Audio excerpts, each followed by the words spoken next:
Assalamualaikum warahmatullahi wabarakatuh dan selamat pagi. Presentasi kali ini kita akan membahas tentang topik yang dekat dengan dunia kerja, yaitu organizational design atau desain organisasi. Dari topik ini kita akan melihat bagaimana sebuah organisasi bisa disusun secara efektif. Kenapa ini penting? Karena lewat desain organisasi yang tepat, sebuah perusahaan bisa berjalan secara efektif, fleksibel, dan mampu beradaptasi dengan perubahan-perubahan yang ada.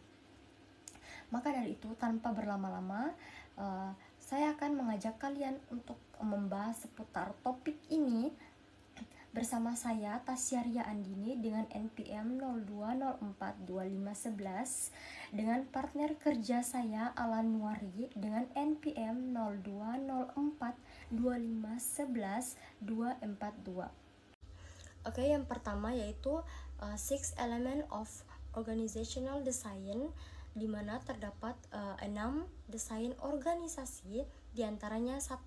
Work specialization, yaitu pekerjaan dibagi menjadi tugas-tugas kecil di mana spesialisasi tinggi sama dengan efisien tapi kurang fleksibel, sedangkan spesialisasi rendah sama dengan fleksibel tetapi kurang efisien. Dan yang kedua yaitu departmentalization, di mana pengelompokan pekerjaan ke dalam departemen fungsi, maybe produk, wilayah, proses, ataupun pelanggan. Dan yang ketiga yaitu chain of command, di mana garis wewenang resmi yang menunjukkan siapa melapor ke siapa. Dan untuk yang nomor 4 yaitu span of control, yaitu jumlah bawahan yang efektif oleh seorang manajer.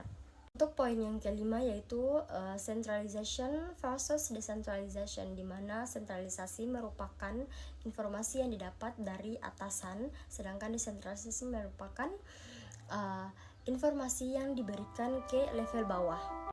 And then formalization yaitu tingkat aturan, prosedur, dan dokumen tertulis. Formalisasi tinggi sama dengan konsisten tapi kaku, sedangkan rendah fleksibel.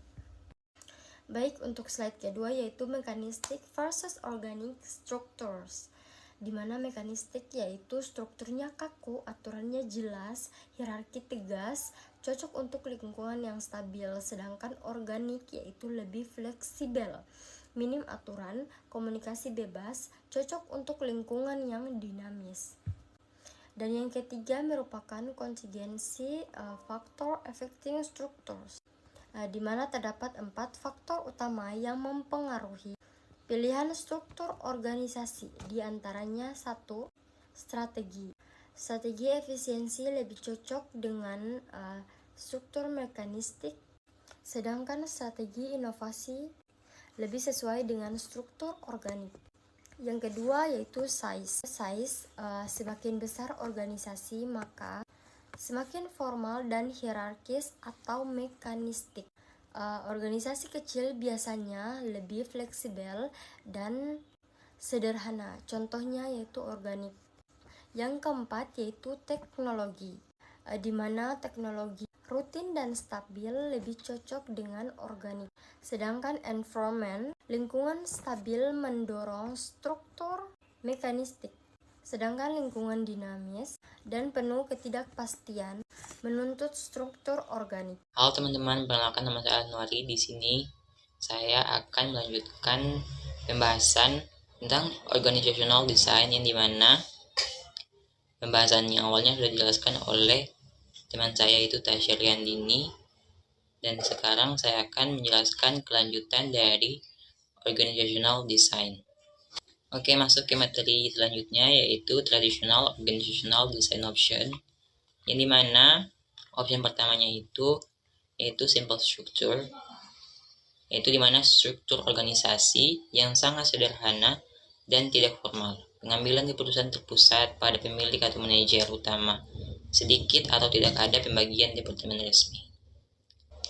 Ciri-ciri dari organisasi ini, yang pertama yaitu organisasinya kecil, sering dipimpin langsung oleh pemilik atau pendiri, hierarkinya datar, sedikit tingkatan manajerial, aturan dan prosedur tidak baku atau informal, keputusan cepat karena sentralisasi pada satu atau beberapa orang, dan terakhir itu fleksibel terhadap perubahan.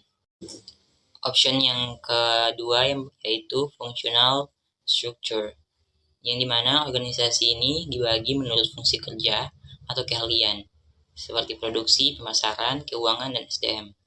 Setiap fungsi dipimpin oleh kepala fungsi yang mengkoordinasikan tugas spesifik.